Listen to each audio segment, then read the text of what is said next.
G20 की अध्यक्षता फिलहाल भारत के पास है। भारत के बाद अगला अध्यक्ष ब्राजील होगा। इसी क्रम में भारत के प्रधानमंत्री मोदी ने ब्राजील के राष्ट्रपति लूला डी सिल्वा को अध्यक्षता सौंपी। अध्यक्षता सौंपते वक्त एक हथौड़ा मौजूदा अध्यक्ष अगले अध्यक्ष को सौंपता है। पीएम मोदी ने ब्राजील के राष्ट्रपति लूला डी सिल्वा को हथौड़ा तो सौंप दिया, लेकिन ऐसा क्या था जो देना भूल गए? ब्राजील के राष्ट्रपति ने भी आगे बढ़कर उस चीज की तरफ इशारा कर दिया। सब बताते हैं विस्तार से। कहानी पर आएंगे, लेकिन पहले थोड़ा इस हथौड़े के बारे में जान लेते हैं। दरअसल G20 में 20 देश शामिल हैं जो बारी बारी से इसकी अध्यक्षता करते हैं।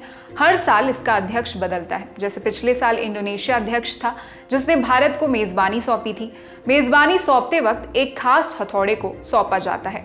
यह अदालत में ऑर्डर करने वाले जज साहब वाला हथौड़ा नहीं है, लेकिन हाँ, दिखता थोड़ा बहुत वैसा ही है। जब भी हथौड़ा किसी को सौंप दिया जाता है, इसका मतलब है कि G20 की अध्यक्षता को सौंप दिया गया है। हथौड़ा देने से पहले उस देश के नाम का ऐलान करना भी जरूरी होता है। अब आते हैं अपनी कहानी पर।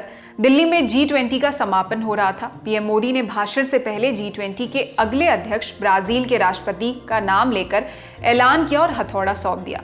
लेकिन पीएम हथौड़ा जिस बेस पर ठोकते हैं वो देना भूल गए। इस बेस को साउंड ब्लॉक भी कहते हैं। ये भी हथौड़े की तरह लकड़ी का होता है। अदालत में भी ऐसे ही साउंड ब्लॉक के इस्तेमाल किया जाता है। हालांकि पीएम मोदी के मुड़ने से पहले ही ब्राजील के राष्ट्रपति ने साउंड ब्लॉक की तरफ इशारा किया।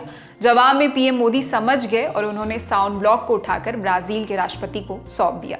इसके बाद प्रधानमंत्री और राष्ट्रपति दोनों ही एक दूसरे को देखकर मुस्कुराने लगे। आपको बता दें, G20 में ब्राजील की अध्यक्षता 1 दिसंबर 2023 से शुरू होने वाली है। भारत के लिए अभी भी लगभग 2.5 महीना शेष है। इसके अलावा अफ्रीकन यूनियन भी अब G20 की सदस्य बन चुका है, जिसके बाद एक नई बहस ये शुरू हो गई है कि इसे अब G20 कहा जाए या G21। इस पूरे वाक्य और खास तौर पर इस हथौड़े को लेकर आपका क्या कहना है, हमें कमेंट करके जरूर बताएं।